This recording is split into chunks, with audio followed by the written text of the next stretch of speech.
ขอความเจริญในธรรมและความผาสุกทางใจจงได้มาบังเกิดมีกับท่านสาธุชนคนดีผู้เจริญในศีลผู้เจริญในธรรมทุกท่านพร้อมกันนี้ขอยกมือ10 นิ้วกราบอาราธนาเอาคุณพระศรีรัตนตรัยคุณงามความดีที่ท่านผู้ฟังทั้งหลายได้บำเพ็ญมาคุณพ่อคุณแม่ผู้ให้กำเนิดคุณครูบาอาจารย์ผู้ประสิทธิ์ประสาทวิชาความรู้เสื้อบ้านเสื้อเมืองเสื้อวัดเสื้อวาพระสยามเทวาธิราชสิ่งศักดิ์สิทธิ์ทั้งหลายอันมีพระบรมธาตุเจ้าดอยสุเทพพระธาตุเจ้าหริพุนชัยพระธาตุเจ้าดอยกองมูพระธาตุเจ้าลำปางหลวงพระธาตุเจ้าจ้อแฮพระธาตุเจ้าขิงแกงพระธาตุเจ้าดอยตุงขออาราธนาเจิญตวนมาปกปักรักษาท่านผู้ฟังทุกท่านให้มีความสุขกายให้มีความสุขใจนานแสนนานได้เทินก่อนที่จะได้ดำเนินรายการต่อไปนี้ขอเชิญท่านสาธุชนทั้งหลายได้ไหว้พระเพื่อให้เป็นสิริมงคลต่อไปปนมมือขึ้นว่าโตยเนออะระหังสัมมาสัมพุทโธภควาพุทธังภควันตังอภิวาเทมิกราบสวากขาโต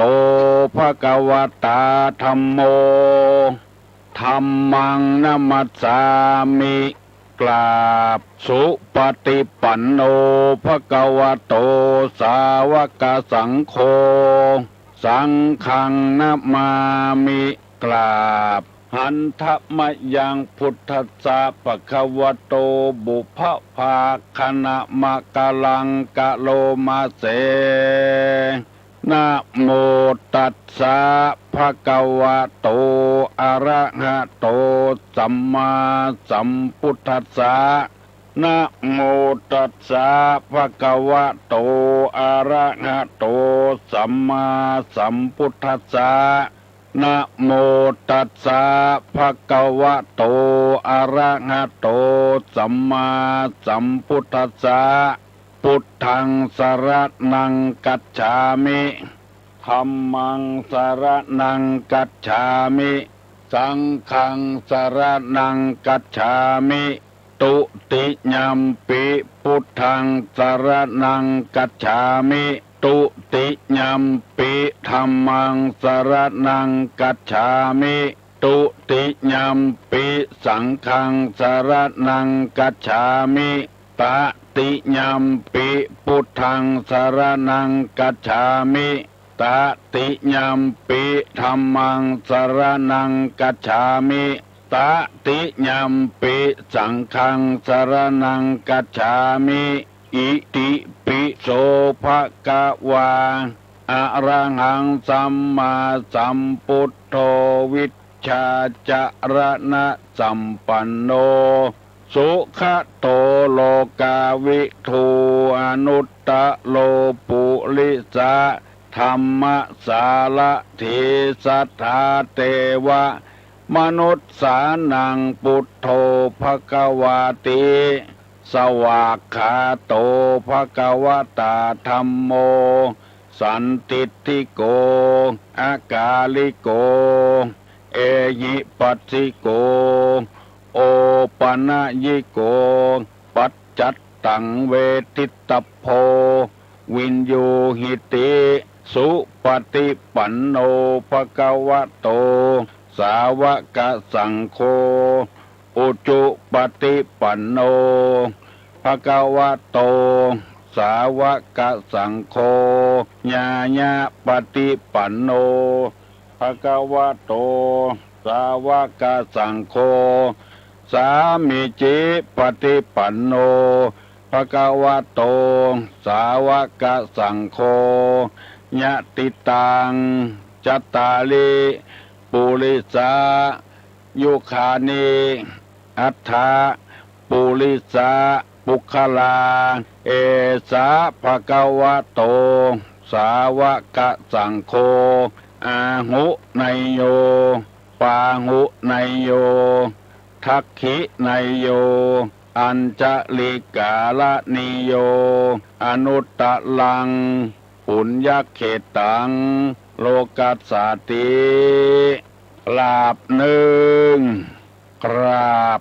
สองกราบสามกาเลนะธรรมัสสวนังเอตัมมังคารมุตตมังมาแล้วเน้อมาแถมแล้วเสียงก้องเสียงกองเสียงมองต่ำเข้าเสียงตุเจ้าเทศนาธรรมมาแล้วมาถึงบ้านมาถึงบนเฮือนมาถึงห้องนอนมาถึงในมุ้งในสุดมาถึงในครัวไฟมาถึงห้องน้ำมาถึงในรถมาถึงกุฏิกุฏางที่ตั้นผู้ฟังเปิดวิทยุอยู่เวลานี้มาฮื้อกำลังใจมาฮื้อธรรมะเพื่อนำไปประพฤติปฏิบัติแล้วสั่งสอนคนที่ด้อยโอกาสต่อไปเพื่อให้โลกของเราอยู่อย่างมีความสุขบานหวานใจเมื่อใดธรรมะบ่มาเมื่อนั้นโลกาจะเดือดร้อนการที่เฮาทั้งหลายทุกเวลานี้เพราะเฮาบ่ได้นึกถึงผลสำเร็จที่เฮาได้ผ่านพ้นมาเฮามุ่งจะได้อย่างเดียวบ่นึกถึงว่าที่เฮาได้มาแล้วเป็นผลสำเร็จแก่เฮาแล้วเฮาจึงทุกข์ใจที่ผ่านมาในชีวิตของเฮามีผลสำเร็จมากมายแต่เฮาบ่พอใจเฮาบ่ยินดีเฮาจึงเกิดความทุกข์ขึ้นเพื่ออยากได้อยากเป็นคือมันนักขึ้นเพราะว่า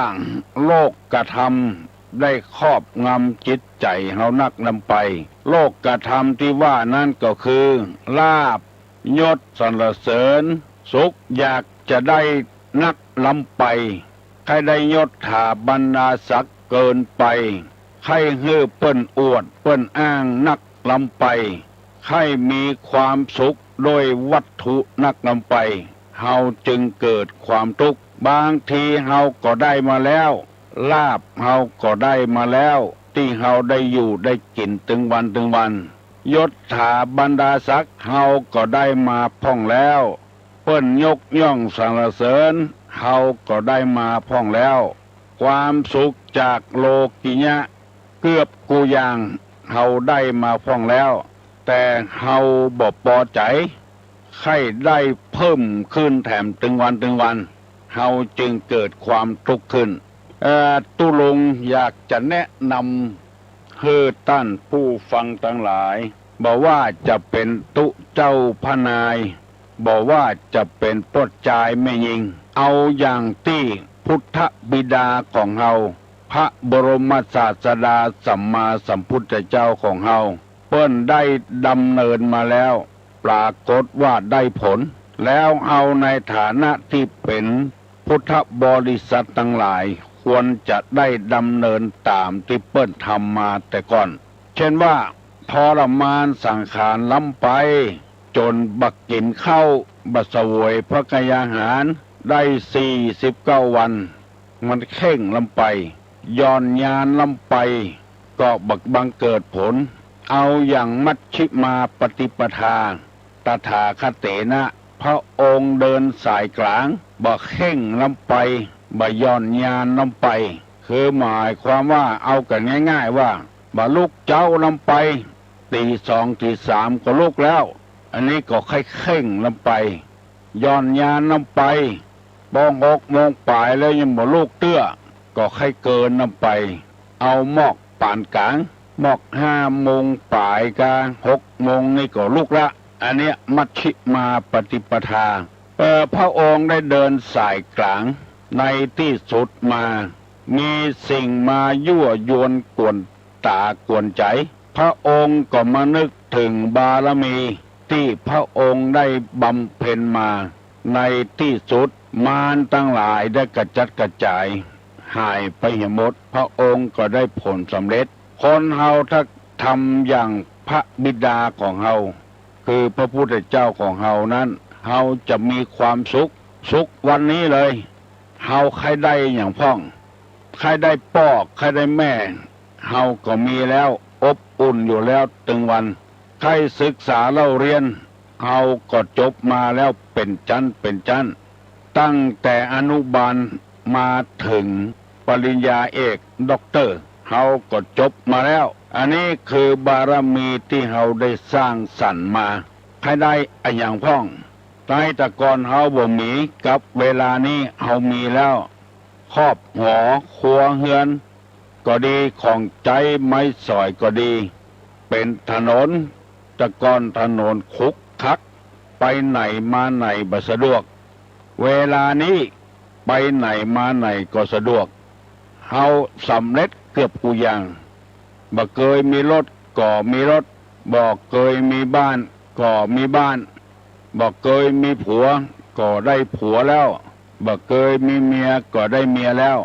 บ่เคยมีลูกก็ได้ลูกแล้วใครสอบได้ก็สอบได้แล้ว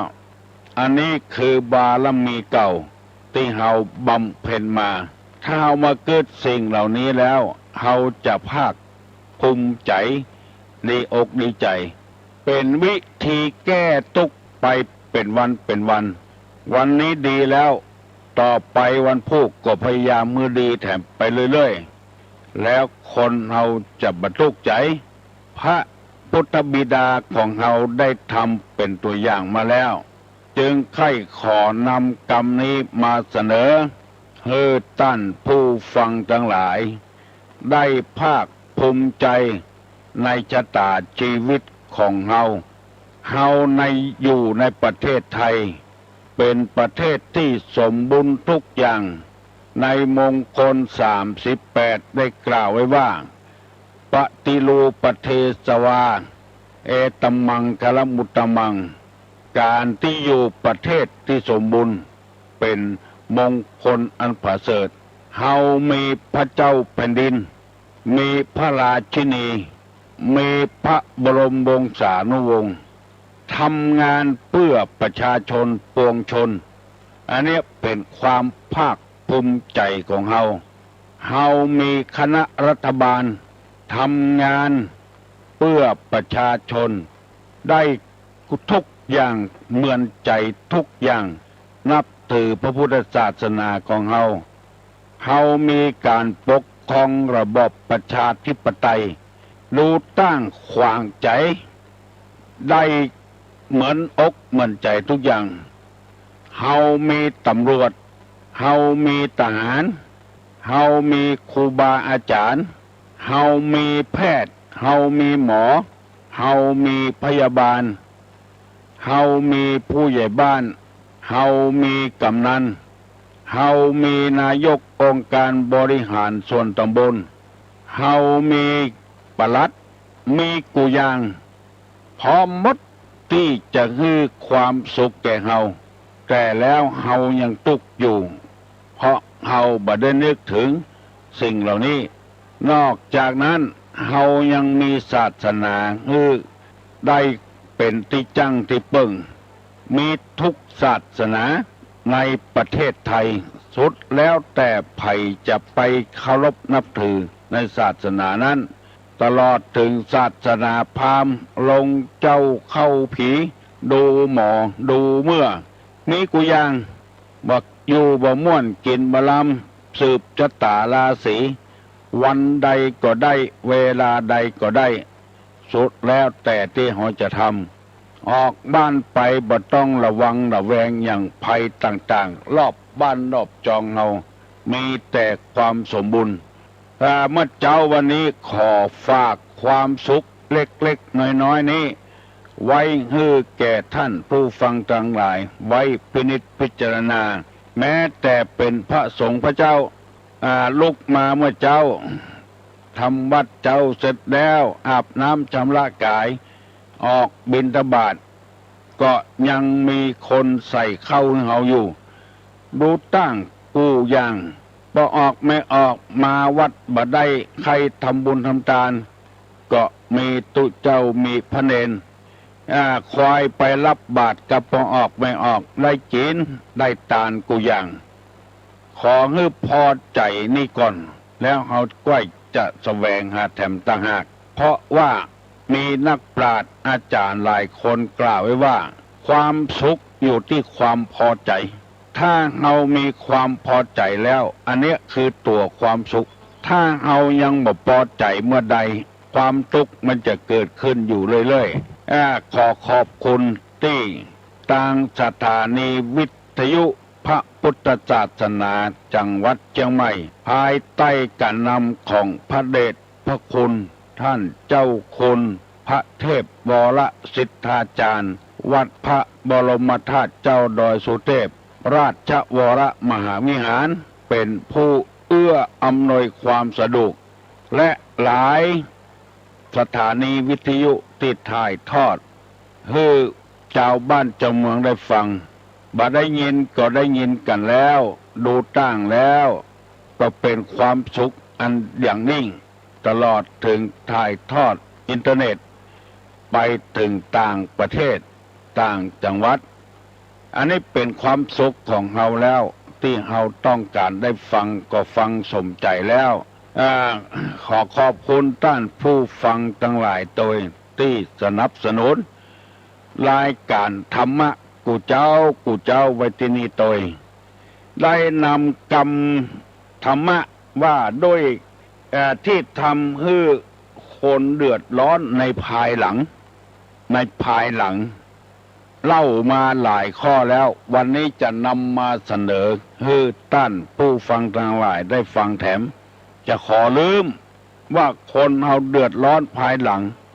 หมายความว่าภายในอนาคตบุญเราจะเดือดร้อนเพราะเหตุว่าเราบ่ได้ปฏิบัติธรรม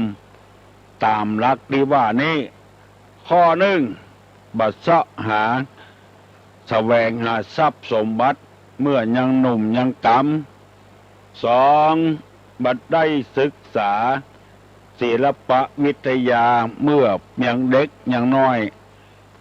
เท่าแก่มาละเจนจะเสาะหาสมองก็บดีไปเห็นแล้วสามชอบโกงคนอื่น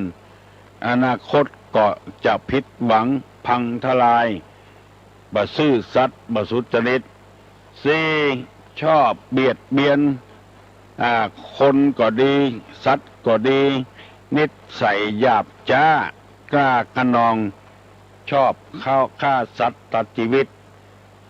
ข้อที่ห้าชอบคบจู้สู่ผัวเปิ้นเมียเปิ้นในที่สุดก็ไปติดโรคภัยไข้เจ็บหาโรคมาสู่ตัวเปิ้นมีเมียแล้วเปิ้นมีผัวแล้วไปคบของเปิ้นมาอนาคตก็พังทลายข้อที่หกตัดนี้หันแก่ตัวเอากระได้บ่เอื้อเฟื้อเพื่อแผ่กระไผข้อที่เจ็ดบ่เลี้ยงดูบิดามารดาอันนี้ได้เล่ามาเมื่อวันแม่มานักต่อนักแล้วผู้ฮือกำเนิดฮือแก่เฮาเปิ้นเท่าชะแลแก่ชรามาบ่พ่อบ่กอยเปิ้นปล่อยให้เปิ้นทุกข์เปิ้นยากกับเฮาแล้วยังบ่พอทุกข์กระวนกระวายเสาะกินเสาะว่าแถมคนเดียวต่างหากเอาตัวป้นไปเหี่ยเป็นวันชอบเป็นอย่างอี้คนเชื้อนี้อนาคตก็บ่เจริญรุ่งเรืองข้อที่แปดวันนี้จะอธิบายข้อที่แปดโดยคำว่าไม่ทำตามโอวาทของบิดามารดาอันที่เฮาว่ามานี้หมายถึงว่าพ่อแท้แม่แท้พ่อเป็นพ่อแท้แม่เป็นแม่แท้บิดามารดาแท้บัดใจบิดามารดาเลาะและอย่างสมัยปัจจุบันนี้เกิดลูกมาเพราะกามตัณหาราคะ พอเกิดลูกมาบ่รับผิดบ่รับชอบอย่างสักอย่างอันนี้เฮาบ่ตาเฮาบ่เอามาอู้ที่นี่เฮาบ่เอามาว่าที่นี่เอามาว่าที่นี่สำหรับพ่อแต่แม่แต่ที่ได้เลี้ยงลูกมาจนใหญ่หน้ากาบานแต่จนได้ศึกษาเราเรียนจนได้เป็นข้าราชการบ้านเมืองอันเนี้ยคนเจอเนี้ยเปิ้นทำให้เฮาแต่ละเฮาบ่ฟังโอวาทเปิ้นเป็นตัวอย่างที่ดีบ่ฟังกำเปิ้นนอกคอกบุคคลเหล่านี้เปิ้นบอกว่าฮิบ่มากาบ่ขึ้นเอวไปฟังกำคนอื่นปนจักนำไปในทางที่บ่ดีบางทีเฮาก็เป็นที่น่าเอ็นดูแม่เอ็นดูพ่อสั่งสอนลูกแต่เน้อเลี้ยงมาแต่ดีแต่ลูกบ่เอากำพ่อกำแม่สกรรมหลายคนแล้วเคยมาระบายความทุกข์ให้ตุลุงฟังตุลุงก็ว่าจังมันเตอมันเป็นกรรมของภัยของมันที่ได้สร้างมาเพราะว่าคนเฮานี้ฮื้อแต่กำเนิดได้แต่ฮื้อหูตาตีนมืออวัยวะต่างๆเกิดมาได้แต่จิตใจนั้นเฮาฮื้อกันบ่ได้ไผก็จ้างเถอะครูทุกคนใครฮื้อนักเรียนดีกูคนพ่อแม่ทุกคนใครฮื้อลูกดีกูคนแต่เฮาบ่ต้องไปคิดมันถึงคนที่บ่ดีละอ่อนที่ดีก็ยังมีอยู่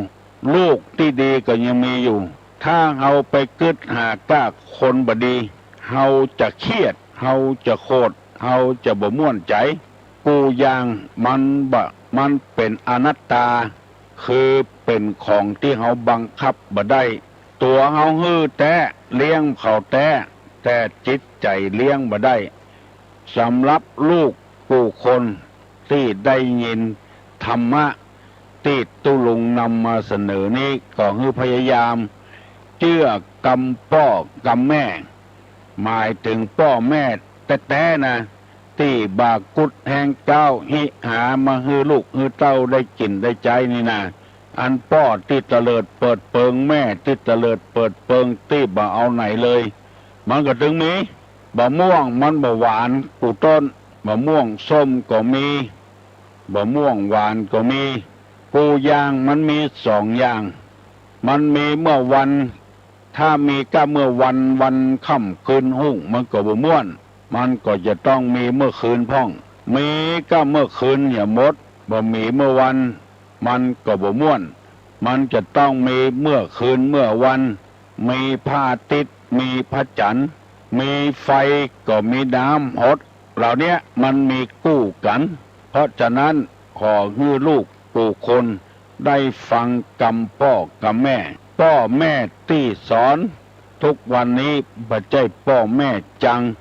ฟังเนี่ยทีเหี่ยก่อนอันพ่อแม่ที่บ่ใช่พ่อแต่แม่แต่นี่ก็มีค่ำขาลาวีลูกฮักลูกบ่เท่ากันก็มีแต่เฮาบ่ต้องไปคำนึงถึงคำนึงถึงที่ว่าเปิ้นเลี้ยงเอามาเปิ้นพอเฮามาพอใจแล้วมีเปลอะบ่เตอฮักลูกบ่เท่ากันก็มีพ่อเจอใดแม่เจอใดบ่ฮู้เฮาบ่เข้าใจแล้วก็หันลูกเป็นสัตว์ทะลูไปเหี่ยก็มีสะปะสะปืนในโลกนี้แต่สำรับลูกดีๆนะขอให้ฟังกำพ่อกำแม่แล้วอนาคตของเขาจะได้ไปไกล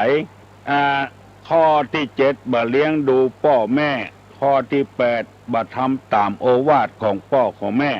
ข้อที่9บ่เข้าใกล้สมณพราหมณ์ผู้มีศีลผู้พหุสูตรคือหมายความว่าไปอยู่แต่คนพาลคนที่สมณพราหมณ์หมายถึงไผก็ตาม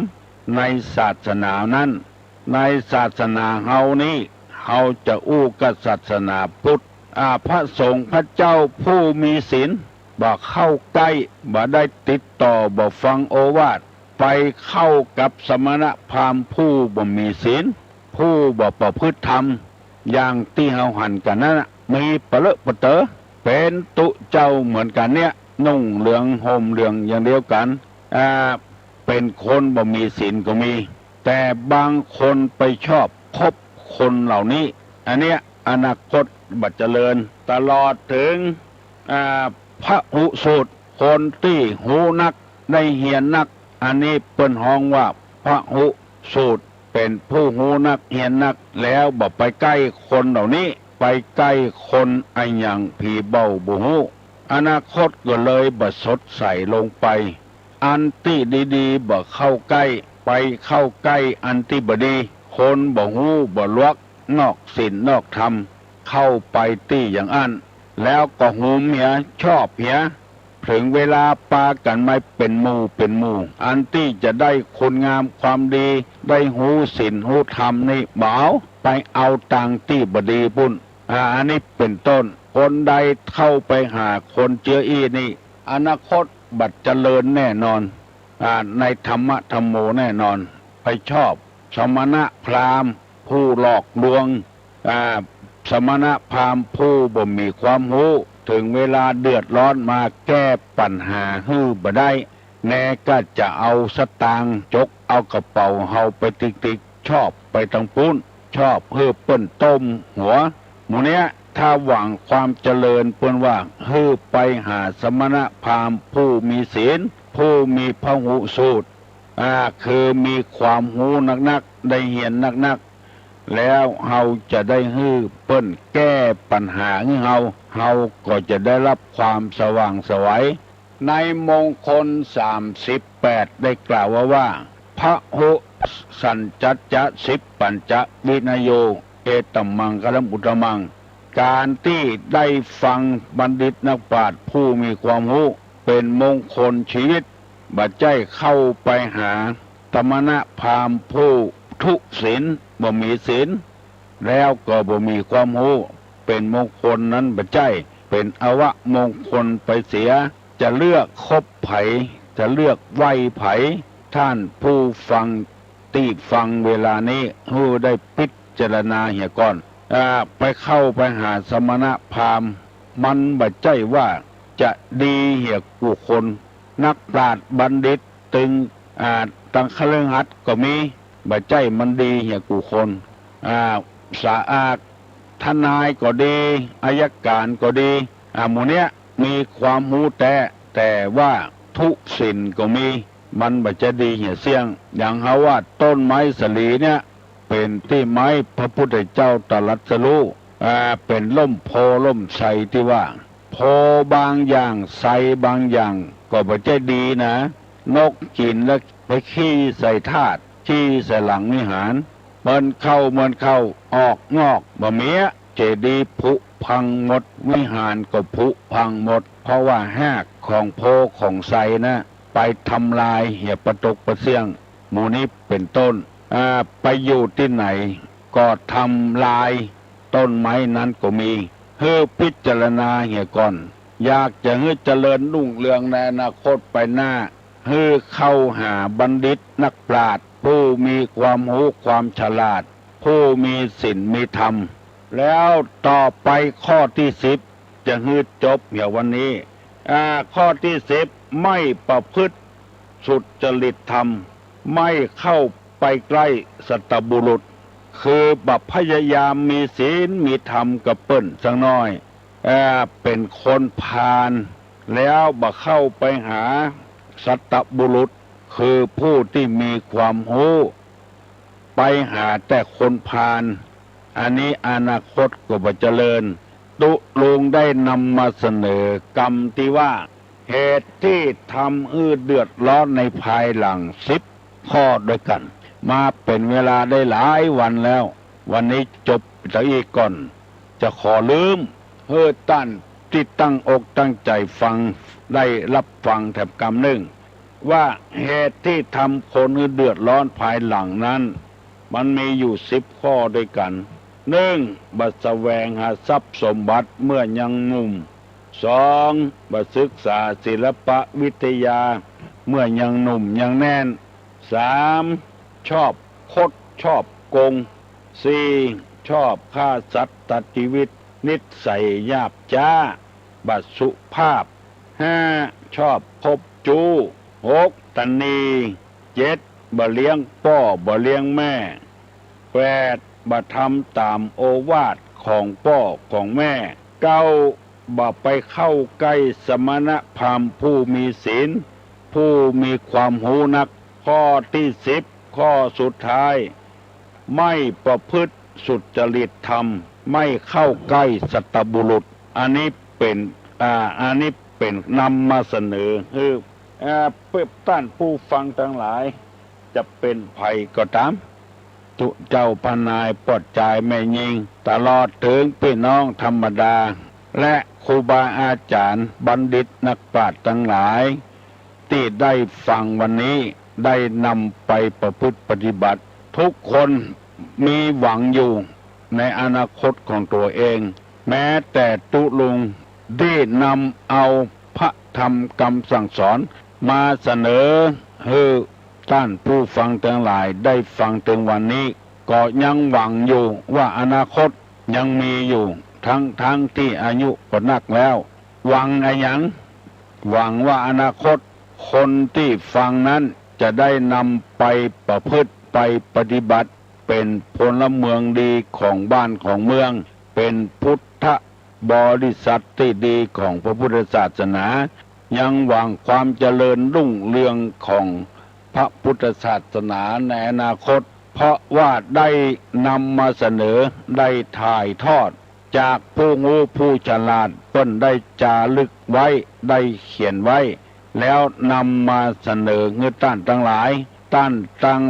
ได้ฟังแล้วก็จะได้นำไปเสนอต่อไปที่จะให้มันเจริญรุ่งเรืองเต็มที่นั้นมันเป็นไปบ่ได้เฮาก็ฮู้อยู่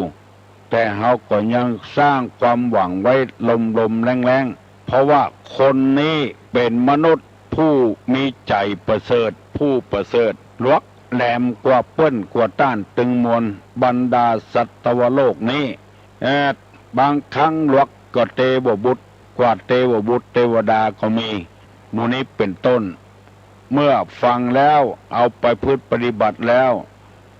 วันต่อไปก็ยังมีแต่หลายครั้งหลายหนแต่ว่าที่นำมาเสนอนี้ขอให้พี่น้องคงเห็นพุทธบริษัททั้งหลายถือว่าเฮานี่เป็นคนไทยเหมือนกันตุลุงก็เป็นคนไทยคนหนึ่งที่เกิดในผืนแผ่นดินไทยนี้ผืนแผ่นดินที่อุดมสมบูรณ์ไปด้วย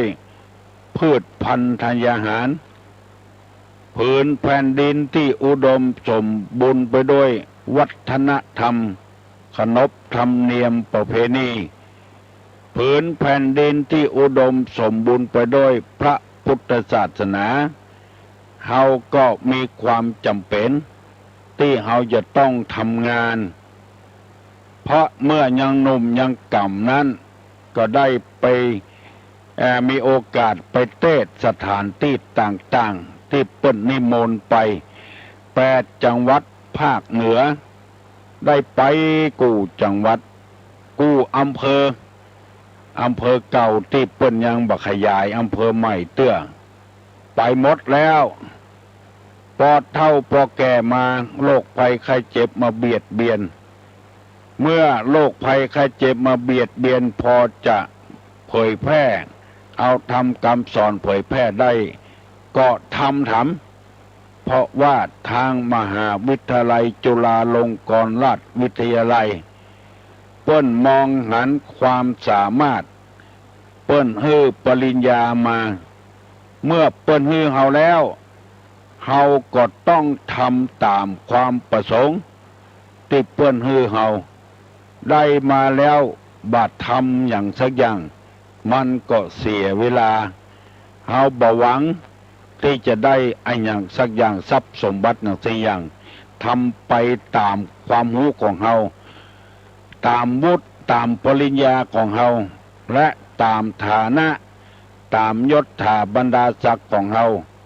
ตำแหน่งที่เฮาอยู่ถึงวันนี้เฮาบ่ใจจะใจเฉพาะอำเภอแม่ริมใจถึงหมดเรือล่มในหนองทองจะไปไหนที่นายเปิ้นเปิ ปิดวิทยุรับฟังเฮาก็เอาไปฮื้อคนนั้นเปิ้นได้ฟังต่อไปแถมและเป็นที่ยินดีปีดาที่ไปที่ไหนคนก็เปิดวิทยุกันสถานีวิทยุต่างๆก็ต่อกันไปแถมบอกว่าจะเป็นจังหวัดเชียงใหม่จังหวัดลำพูนลำปางทั้งแม่ฮ่องสอนพูนก็รับได้ตั้งน่านเพิ่นก็โทรมาแล้วว่ารับได้ตั้งลำปางหลวงเกาะคาห้างชัดหมู่นี้ก็รับได้เมืองป้าวก็รับได้ตั้งบ้านหลวงลูกศิษย์มาบอกว่าโอ้เกือบกูบ้านกูจองเนอะหลวงพ่อว่านเป็นที่ดีอกดีใจมาเดี๋ยวนี้นะมัน6 โมงป่ายมาจัดนักละเนอไผ่ยังบ่ลุกก็สมควรจะลุกได้แล้วเปิ้นปิดยาว3 วันก่อนวันเสาร์วันติดวันจันทร์ดูแล้ววันนี้จะได้เนี่ยเวียกเนี่ยการกันแล้วไผ่ยังบ่ลุกก็ลุกไปเนี่ยเวียกเนี่ยการเนออันนี้เป็นเฉพาะข้าราชการบ้านเมืองลูกเจ้าอย่าไปลูกขวายคนเฒ่าคนแก่เปิ้นว่าฮื้อลูกก่อนตะวันจะไปฮื้อตะวันลูกก่อนคนใดมันขยันเจออีจะได้เจริญรุ่งเรืองต่อไปวันข้างหน้าฮัลโหลเป็นมาตรการครับโอ้เจริญพรธรรมะนี่มันแยกคิดแยกถูกแยกดีแยกชั่วเนาะแยกตึงบุญตึงบาปเหรอธรรมะนี่มันมีแยกตึงบุญตึงบาปธรรมก็มีเนาะธรรมะก็มีมันจะแยกกันก่อนในระหว่างธรรมะกับการเมืองผมมาพ่อกรุงศรีอยุธยาแบบว่าวัดบาอารามโดนเผาหมดคนพระเจ้าตะขวางในห้วยกายเป็นห้วยพระเจ้าตะหอดประเดี๋ยวครับท่านนายกทักษิณของเฮาเนี่ยเพิ่นได้ปฏิบัติในการเป็นนายกเนี่ยอย่างนี้ประเทศชาติบ้านเมืองเชียงใหม่เฮาเจริญเนี่ยเฮามาฮื้อกำลังอกกำลังใจเพิ่นในการปฏิบัติงานต่อไปนะครับเนาะครับก็ขอฝากไว้กับหลวงพ่อเลยนะครับประเดี๋ยวนี้เพิ่นจะประชุมกันที่จังหวัดเชียงใหม่อำเภอแม่ริมตำบลแม่สาเนี่ยครับวันนี้นะครับอันกันครับขอบคุณนมัสการหลวงพ่อครับเจริญพรเนอะเจริญพรเนอะการเมืองกับการวัดนี่มันคนละเรื่องกันฮัลโหลเจ้านมัสการเจ้าน้องบรรเย็นเจ้าอันน้องได้แต่งกรไว้บทหนึ่งเจ้าน้องอ่านให้ฟังเหรอเจ้าคลื่น96ยกพระธรรมที่คว่ำอยู่มาฟื้นฟูให้คนฟังนั่งแก้ไขสิ่งที่ผิดถามสิ่งที่ผิดผ่านมาเดี๋ยวนะเจ้าให้อภัยก็เดี๋ยวนะเจ้าสิ่งที่ผิดถามมาถ้าเดี๋ยวนะเจ้าเดี๋ยวนะเจ้าเดี๋ยวนะเจ้าเดี๋ยวขอทวนเหมกรรมนะเจ้าคลื่น96เจ้าคลื่น96ยกพระธรรมที่คว่ำอยู่มาฟื้นฟูให้คนฟังนั่งแก้ไขสิ่งที่ผิดผ่านมาน่าสนใจรู้อะไรก็ไม่เท่าเรารู้ธรรมอยากพ้นทุกข์สุขใจไปฟังเถิดจะได้เกิดปัญญาถ้าเราถามเป็นคนดีมีค่าถ้าติดตามจะรู้ความพ้นทุกข์เป็นสุขเจ้ายินดีเนอะเขียนมาให้ตุอุ้ยกับเนอะจะได้เอาไปให้เจ้าคุณเป็นอ่านนมัสการเจริญพรดีนักแกเนอะมีคนแต่งกลอนมาให้อาจเขียนมาให้ตุอุ้ยแล้วก็จะได้นำไปเสนอให้เจ้าคุณพอดีประดีจะได้รางวัลนะ การเมืองกับการบ้านนี่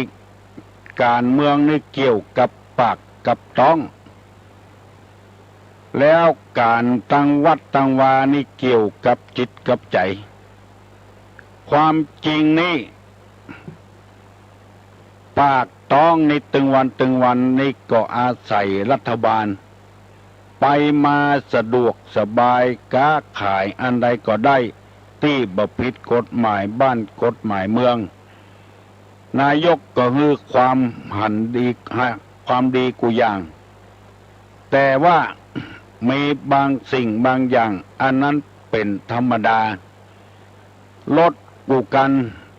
เปิ้นสร้างมาบ่ฮื้อคว่ำบ่ฮื้อจนอันใดแต่ก็พยายามไปจนได้ก่อนที่พระพุทธเจ้าจะตรัสรู้ก็มีมารมาผจญ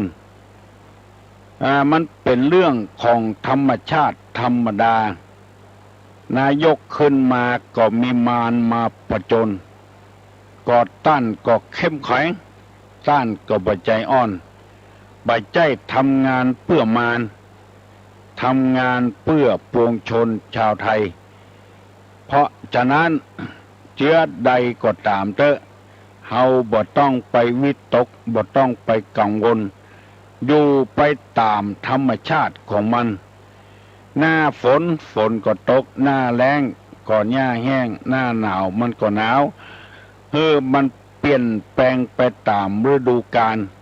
ของเราคิดอย่างนี้ถ้าไปคิดถึงกับหมู่มารมาผจญอย่างเดียวเอาก็ตุกใจคนที่ดีต่อนายกเปลอะปะเตอนักกว่ามารที่มาผจญมันเป็นใจมันเป็นธรรมดาอยู่แล้วกูอย่างมันตึงมีอุปสรรคมาขัดขวางจะกินหม้อกินง่ายนั้นเป็นไปบ่ได้พี่น้องทั้งหลายเชื้อใดก็ตามขอให้เฮาเป็นคนดีเถอะเป็นคนดีของสังคมมันเป็นถึงหมดคนดีนี่เป็นยาก็ได้ต้นไม้เปลอะปะเตอแต่ว่าต้นไม้ที่จะเป็นยานั้นมันหายากบางทีก็คนบ่งูก็ไปฟักไปฟันเหี่ยก็มีไปถากไปถางเมื่อบักกี่วันนี้หมอชาติร้อยตีชาติที่อยู่แม่ริมมาเสาะหาต้นไม้แพ่งเสาะแต่เนอบ่ฮู้กี่วันแล้วบ่ปะแต่ก่อนนี่ต่ำหลังวัดนี่เปลอะปะเตออันเนี้ยเพราะว่าคนบ่ฮู้ไปฟักไปฟันเหี่ยประตกประเสียงของที่จะเป็นยุคเป็นยานี่มันหายากของที่บ่เป็นยุคเป็นยานี่มีเปลอะปะเตอแต่ละอย่างมันก็เป็นยาเหมือนกันหมดมันก็เป็นยาเหมือนกันหมดแต่เฮาบ่ฮู้มันบ่ได้มันเกิดตามธรรมชาติของมันฟังไปเรื่อยๆเตอเนอภัยมีปัญหาอย่างพ้องที่จะอู้กับตุลุง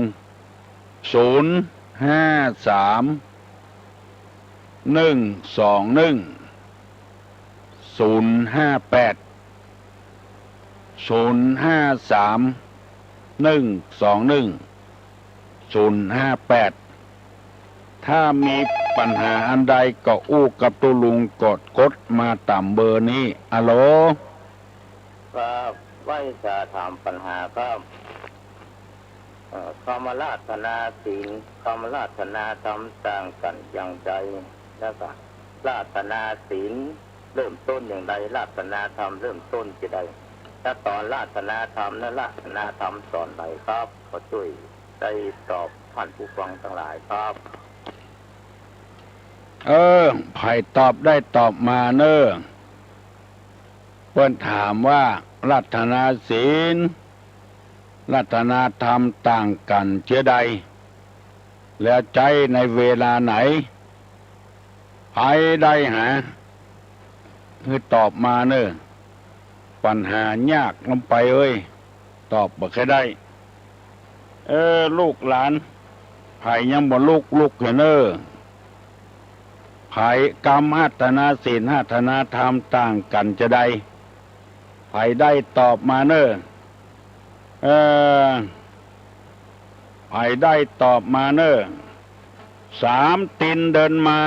หลังคามุงฝ้ายไอ้หยังฮัลโหล โน้เจ้า เออ อันข้าเจ้าบอกว่าอันข้าจามจะรู้ว่าเจ้าก็เลี้ยงลูกมาเนาะ4 คนนะจะรู้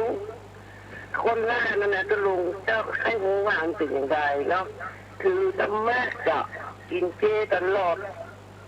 ตั้งอายุ12ถึงมาเดียวนี่นะเจ้า อันนั้นเป็นอย่างไรชีวิตอย่างมาลุ่งโลดกับเพื่อนจะรู้ติดแต่ยังเจ้าไปหูเจ้า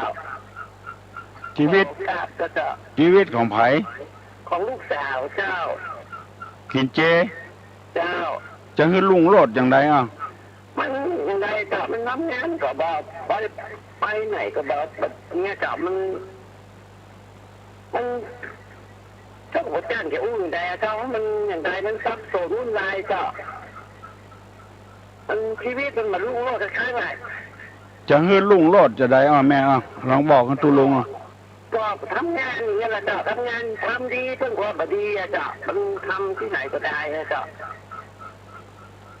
อ๋อไปทำงานทำดีเพื่อให้คนอื่นมันถึงมาได้แม่เอ้ย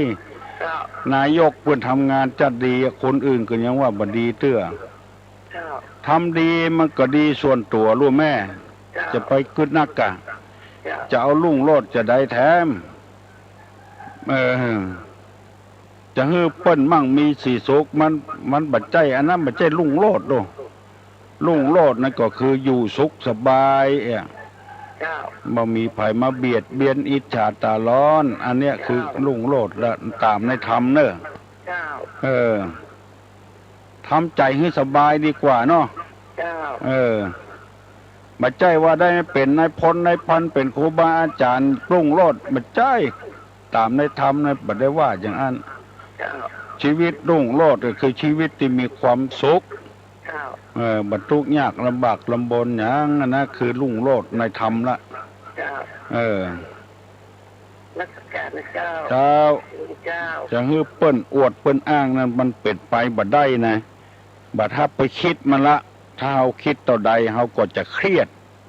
คำว่าเครียดนี่บ้านเฮาก็ว่าเกลียดนะเกลียดไปติ๊กๆอะทำความดีเพื่อคนอื่นฮัลโหล เจ้าไว้สายเจ้าคุณเจ้า ตอบปัญหาแล้ว เจ้า แม่นละ มีที่การจัดการเลยได้ไหน ใช่เหรอ รักนะคะ ไม่ใช่อิมินานั้นปุจจาพระพุทธเจ้าข้าพเจ้าขอบูชาพระพุทธเจ้าด้วยเครื่องสักการะนี้ไม่ใช่อิมินานั้นไม่ใช่มรุกรัตนศีลน่ะด้วยคำว่าอย่างอ๋อปัญจศีลานิยะจามะเปิ้นมาได้ถามว่าจะอ่านว่ามันต่างกันจะได้อะรัตนศีลนี่ขออะไรหยังรัตนธรรมขออะไรหยัง ก่อนจะห้ามศีลห้า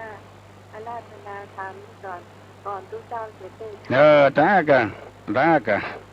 ถูกต้องแล้วเนอะแล้วมีอย่างแถมอย่างอ้อ3 ตีนเดินมา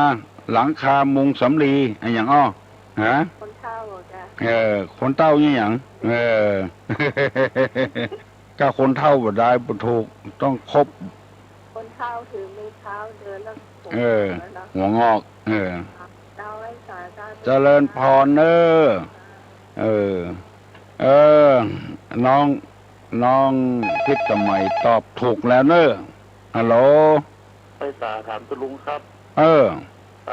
การที่จะวางศิลาฤกษ์นี่ควรจะเอาอย่างใส่ในหลุมศิลาฤกษ์ของครับ 1เนอะใบทับทิมใบประกอนี่นะ2ใบโจก3ใบยม4ใบเงิน5ใบทอง6ใบกุศล7ใบอย่างดีฮะใบยมว่าแล้วเนาะ ครับใบยมหวานแล้วครับ ทับทิมก็ว่าแล้วใบยมก็ว่าแล้วใบโจกก็ว่าแล้ว ใบบัตตันได้ครับ ใบบ้าเขาบอกว่าเนาะใบทันเนาะมันตันอกตันใจเนาะก็ใบสีสุกแล้วก็ใบอย่างนี้ฮะเอาที่เป็นมงคลน่ะ เอาที่เป็นมงคลนี่ก็แล้ว เนาะใส่ปืนหลุมก็ว่าเอาใส่ยังไง เอาใส่ปืนหลุมเนอะลูกเนอะ ครับ เอาใส่ปืนหลุมเอาห้องปืนหลุมแล้วก็เหรียญ5 เหรียญ10 เหรียญครูบาอาจารย์ต่างๆเอาห้องปืนหลุมเสร็จแล้วก็เอาทรายเขาทับ แล้วก็เอาดอกกุหลาบดอกอะไรอย่างเข้าหุยดอกเข้าตอกดอกไม้เข้าหุยแล้วก็เอาแผ่นศิลาฤกษ์เขาวาง ครับ ครับใบที่เป็นมงคลกึดใจเอาเถอะตุลุงกึดบัดตาลนะเว้ย ครับ ใบไม้สลีก็ได้เนอะ ครับ ใบไม้สลีก็ได้ ครับยังได้จะได้ดำเนินการอย่างที่ตุลุงบอกไว้ครับเพราะว่า ครับครับ บริษัท เขาขอให้สมอกสมใจเนอะ ครับ เจริญรุ่งเรืองเนอะดีนักแก่แต่บ่ฮื้อหูถามบ่ใครหูฮื้อถามใครงามฮื้อแต้มเพิ่นว่าแต้มนี่ก็คือเขียนวาดให้มันงามๆอะโหล ครับไม่จะทำปัญหาครับ คนที่เกิดศรัทธาจะมาบวชในทางพุทธศาสนาจะได้รับอนุญาตจากไปคนแรกครับ ครับอนุญญาโตมาตาปิโตหิอามะพันเตภายได้ตอบมาเนอะคนที่จะมาบวชมีศรัทธามาบวชจะต้องได้รับอนุญาตจากไผ่มาก่อนฮัลโหลฮัลโหลก้อยแตะก้อยว่าแต่เสียงมาออกแม่นายสันสายสนิทถ้าเอามีคำเก่ามันจะดี แล้วน่ากะ มันชาตินี้เราอยู่ตรงนี้มันดีแล้วอย่างไม่ดีอย่างไงตัวไปยังดีดีแล้วลูกเนาะ เลยนะ มันมาให้บ่ขาด ดีนะมันขยันมันทำทุกสิ่ง กินเจดำซ้ำอะเนาะ มัน เราทำเพื่อหวังมานะครับเราต้องไปหวังมันนะ นั่นกะ เป็นโลภะ หวังจะได้มา มันบอกกินเหล้าบอกเมายาก็เป็นผลสำเร็จของพ่อของแม่แล้วเนาะ เอาตัวเจ้า เออ ที่ยังมันเกิดมันต้องไปเกิด เออ เป็นทุกข์กับพอแล้วเจ้า เจ้า ก็ต้องแปดใครๆก็ต้องตัดเจ้า เจ้าถ้าตาอี้แล้วบอกก็เอาฟังเนี่ยเนอะอีแม่ที่ถามเมื่อตะกี้แม่นายเปิ้นว่ามันเป็นบุญเป็นกรรมของมันเปิ้นได้สร้างมาตะอี้ก็เป็นตะอี้เหียก่อนฮัลโหล ครับก็ต้องปัญหาครับ ถ้าปัญหาว่าเจ้าใด ปัญหาที่ครับ อนุญาตจากไผ บิดามารดาก่อนครับ ถ้าพ่อแม่บ่มีเหรอ ขออนุญาตไม่ตอบได้ครับ พ่อแม่ตายไปแล้วก็ขอคนที่อยู่ใกล้ๆกันเนาะ ครับ ถ้ามันถูกนี่ก็ขออนุญาตจากพ่อจากแม่ให้ก่อน ราชการค กร รับ รมตักหนักเป็นว่าอนุญาโตสิมาตาปิโตหิคุณได้รับอนุญาตจากพ่อจากแม่แล้วหรือยังจะเอาคนเข้าบวชเอาคนเข้าศาสนาบัดใจว่านับได้ไปแก้วไปแก้ไปจุไปสุยเอาเปิ้นเข้าศาสนา พระพุทธเจ้าเปิ้นบ่ยอมเนาะเปิ้นว่าแต่ได้รับอนุญาตจากพ่อจากแม่ก่อนนับได้นำมาเข้าบ่ได้ไปจุไปสุยเปิ้นเข้าบ่ได้ถูกต้องเลยฮัลโหลนมัสการ เจริญพร ขอถามมันเรื่องสัมภาคติครับ หา อย่างนั้นคติตีนะครับ มันมีอย่างว่าครับ อคติสีนะครับ ผม ลำเอียงรักใคร่กัน เรียกว่าฉันทาคติ ก็ต้องได้ว่า ที่สองครับ ลำเอียงเพราะไม่ชอบกัน เรียกว่าโทสาคติ ครับผม ลำเอียงเพราะเขาเรียกโมหคติ ครับผม ฉันทาคติ โทสาคติ โมหคติลำเอียงเพราะเบียดเบียนกัน เรียกว่าพยาคติ พยาคติ พยาคติไม่ชอบกัน เรื่องสัมภาคตินะครับ ฮักกันล้ำไปก็เลยมาฮักคนอื่น โทสาคติ เพราะว่าขี้โคตรขี้เกียจ ครับผม โมหคติเพราะความหลงพยาคติ คือเบียดเบียนกันเนาะ ครับผม พยาคตินี่เบียดเบียนกัน อันเนี้ยทำให้คนเกิดอคติขึ้น กูคนนะที่ฮักบ่เต้ากันนะ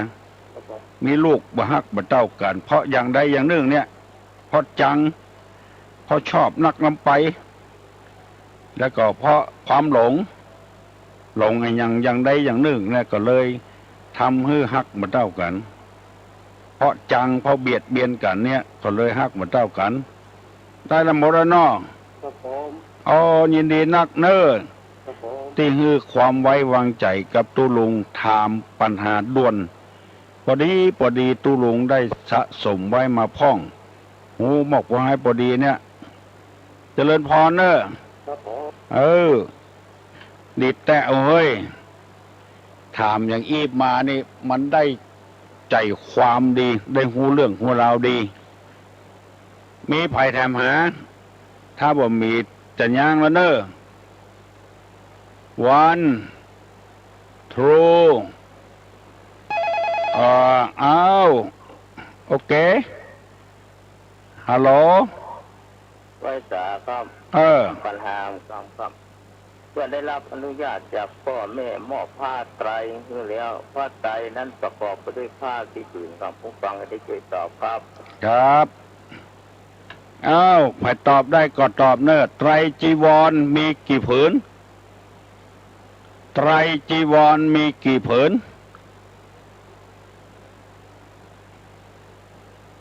ไตรมีกี่ผืน มีผ้าอย่างพ่องใครตอบได้ตอบมาเนอะ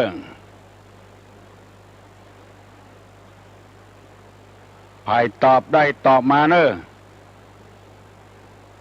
ไตรจีวรมีกี่ผืน one two three ปั่นปอนนะเนอะสัพพะโลกาวินิมุตโตสัพพะสันตาปวัตสิโตสัพพะเวระมติกันโตนิพุตโตจตุวังภวะสัพปีติโยวิวัชชันตุสัพพะโรโควินัสสตุมาเตภวะตวนตรายโยสุขีที่คายุโกภวะอภิวาธนสีริสนิจจังวุธาปจายโนจัตตาโลธรรมาวัฏันติอายุวันโนสุขังปลัง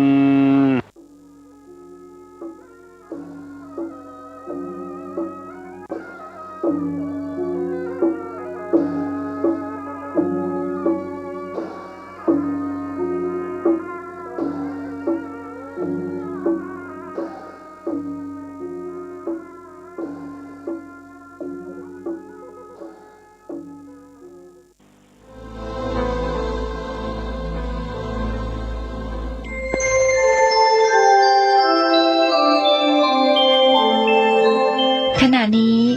ท่านกำลังฟังสถานีวิทยุกระจายเสียงพระพุทธศาสนา FM 104.5 เมกะ